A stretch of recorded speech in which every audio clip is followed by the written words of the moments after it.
Halo teman-teman YouTube, apa kabar kalian semua? Semoga aktivitas kalian di minggu ini berjalan dengan lancar ya. Mumpung mau lebaran, gua udah gak sabar banget mau menyambut Hari Raya Idul Fitri. Apalagi sudah selama 1 bulan ini kita menjalankan ibadah puasa ya teman-teman. Kalian pasti tahu ya, kalau momen lebaran tuh pasti identik dengan kue-kue manis dan juga cemilan ringan yang biasa kita nikmatin bareng keluarga besar ya teman-teman. Di depan gua udah ada 5 jenis kue lebaran yang biasanya ada gitu di rumah-rumah ya teman-teman. Dan semuanya ini homemade, dibuat sama ibu dan juga saudara-saudara gua. Cuma kalau gue sih sebagai penonton aja dan pendukung. Di video kali ini juga gue akan battle ya, mana sih dari kelima makanan ini yang paling gue favoritin. Tapi sebetulnya gue juga ada beberapa makanan yang menjadi favorit gue selama bulan puasa selain 5 makanan ini. Makanannya apa? Nanti aja. Oke, kita langsung aja ke battle kue lebarannya. Oke, untuk kue yang pertama yang paling depan, ini kayaknya pasti ada di setiap keluarga Indonesia yang lebaran ya. Ini adalah nastar teman-teman. Dan ini salah satu makanan yang menurut gua agak sedikit berat sih, karena kan kalorinya lumayan tinggi ya teman-teman. Oke, kita cobain aja. Wah, ini cakep banget sih. Bismillahirrahmanirrahim.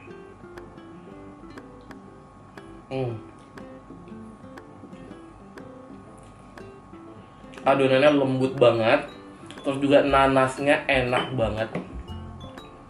Cuma yang gak gue suka dari nastar adalah selain kalorinya tinggi, kalau makan terlalu banyak juga bikin enek dan agak begah ya teman-teman.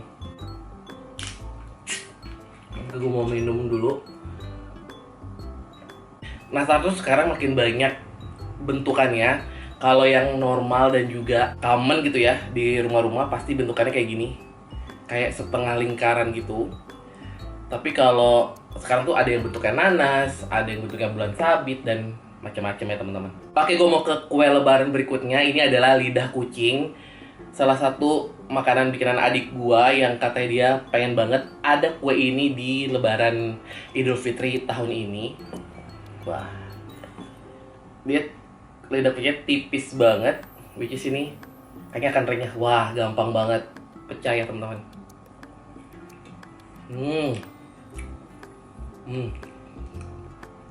Ini nggak terlalu manis, lumayan sih, enak banget ya. Untuk kue lidah kucing memang dia agak sedikit lebih ringan menurut gue dibandingkan kalau kalian makan nastar ya. Ini kalau makan 1 atau 2 nggak terlalu enak sih, bisa sampai beberapa pieces teman-teman. Tapi ini enak banget dan gurih banget. Dan yang paling gue suka juga ini nggak terlalu manis. Kayaknya memang karena adik gue lagi diet, jadinya dia bikin nggak terlalu manis. Oke, kita ke kue lebaran berikutnya. Tapi sebetulnya kalau ini bisa ada setiap hari sih. Tapi gue lupa namanya apa. Tapi dia tuh lebih ke kue yang dalamnya tuh kayak ada rebungnya atau apa gitu. Yang bentuknya seperti ini teman-teman. Kalian tahu gak sih namanya apa? Kalau kalian yang tahu boleh tulis di kolom komentar ya. Tapi ini tuh enak banget kalau dicemilin pakai saus ataupun cemilin biasa ya. Gurih banget dan rasa kayak rebungnya tuh bener-bener enak ya. Kalau kalian yang nggak suka kue lebaran yang manis, bisa jadiin dia sebagai alternatif sih, karena dia nggak manis tapi lebih ke gurih. Enak banget sih. Oke, untuk kue lebaran berikutnya ada 2. Ini edisi kacang-kacangan. Yang ini kacang goreng biasa, kacang tanah ya. Yang satu lagi kacang mede, salah satu favorit gue juga. Cuma kalian tau gak sih kalau makan kacang mede tuh kebanyakan bisa bikin katanya kolesterol ya. Apalagi buat gue yang udah 30-an agak sedikit lebih beresiko teman-teman. Gue ambil sedikit aja. Terus ini yang gue suka dari kacang medenya nyokap gue ya. Dia tuh selalu goreng kacang-kacangan, baik yang mede ataupun yang kacang tanah ya. Itu pakai tambahan bawang putih gitu teman-teman. Jadi aroma garlic dan juga rasanya tuh kerasa banget. Enak banget. Kalau kalian yang suka bawang putih, bisa jadi alternatif ya teman-teman. Makanan terakhir dari toples yang ada di depan gua ini adalah kacang tanah goreng ya. Kayak gini juga di semua rumah pasti ada.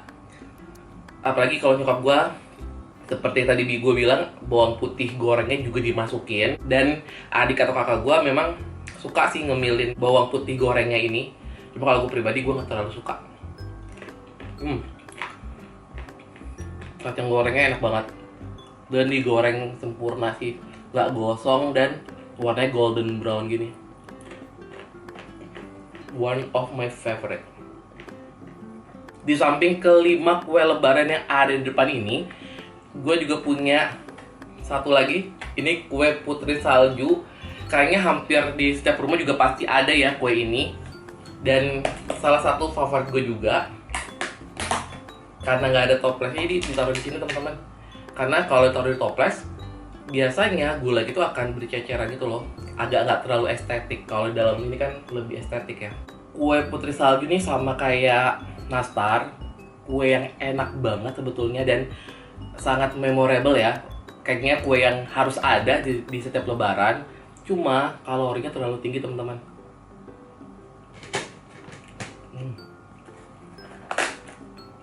Kue putri salju ini buat teman-teman yang suka banget manis akan cocok sih sama kue putri salju, karena dia memang selain gurih dari mentega, terus juga dia manis dari adonannya dan juga saljunya yang merupakan gula pasir yang di blender gitu ya. Jadi kayak salju gitu.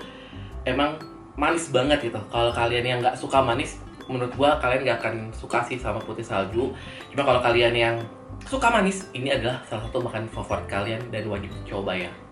Terus gue juga ada 2 makanan tambahan teman-teman yang biasanya di kampung gue tuh selalu ada ya. Yang pertama tuh opak, ditaruh di berijan kayak gini. Dan satu lagi rangginang. Nggak ada yang taruh di dalam kaleng kaungguan karena nyokap gue pakai toples dan jadi kayak gini. Karena biasanya kalau sebaik ini memang keluarga besar gue benar-benar besar. Dan ini tipe-tipe makanan yang memang kita cemilin terus ya. Kayak rangginang nih, ini favorit gue banget sih. Kalau teman-teman yang tinggal di kota familiar nggak ya dengan rangginang? Tapi kalau teman-teman yang tinggal di kampung kayak gue, pasti rangginang tuh termasuk makanan yang kayaknya wajib ada gitu di setiap lebaran ya.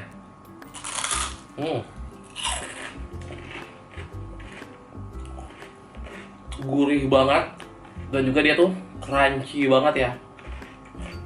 Ini tetap langsung ditutup biar yang lain nggak lembek, nggak melempem.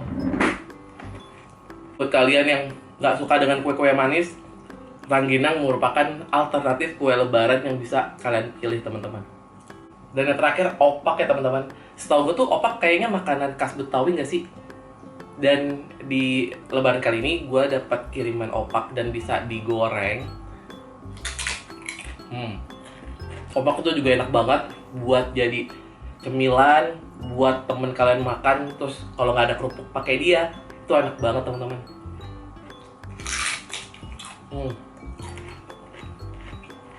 Gurih. Dan biasanya gue kalau makan opak atau kayak rengginang itu kadang-kadang suka lupa gitu ya kalau lagi ngemil gitu, karena tau-tau udah tinggal separoh. Saking nggak kerasa aja kalau lagi dicemilin. Kalian wajib nyobain sih rengginang dan juga opak ya. Dari kelima makanan ini, jujur yang paling gue suka adalah lidah kucing sama kacang-kacangan ini sih. Karena mereka yang menurut gue pas di lidah gue. Kalau si nastar gue suka sebetulnya, tapi dia tuh terlalu mate, terlalu kuat gitu. Apalagi kalorinya tinggi banget ya teman-teman. Kalau makan ini tuh agak berdosa aja gitu. Apalagi gue kan lagi overweight, jadinya agak mengurangi aja. Kalau yang kue rebung ini sebenarnya bisa jadi alternatif buat teman-teman yang nggak suka dengan makanan manis kayak nastar ataupun lidah kucing ya. Dia tuh gurih banget dan sebenarnya enak teman-teman. Gue bisa kalau makan dia dicocol pakai saus gitu teman-teman, enak banget. Tapi yang paling gue rekomendasikan adalah rangginang dan opak teman-teman, karena ini cemilan yang kayaknya sangat-sangat tradisional dan juga gurih gitu teman-teman. Kalau dimakan nggak enak, super ringan. Cuma kadang-kadang bikin kita hilaf juga sih, karena terlalu banyak konsumsi gitu. Oke deh teman, itu begitu dulu battle kue lebaran edisi kali ini. Mana yang menjadi favorit kalian? Apakah nastar, lidah kucing, kue rebung, kacang mede atau kacang tanah goreng, putri salju, atau kalian suka dengan 2 makanan tradisional ini, rengginang dan juga opak ya? Boleh tulis di kolom komentar. By the way, gue mengucapkan selamat merayakan Hari Raya Idul Fitri. Semoga kita semua kembali ke suci dan juga bisa saling memaafkan ya teman-teman. Dan gue pribadi memohon maaf apabila selama ini ada salah-salah kata di video-video gue ya. Selamat berbahagia teman-teman, selamat merayakan hari kemenangan kalian bersama keluarga ya. Sampai jumpa lagi di video Dunia Andri berikutnya. Bye-bye.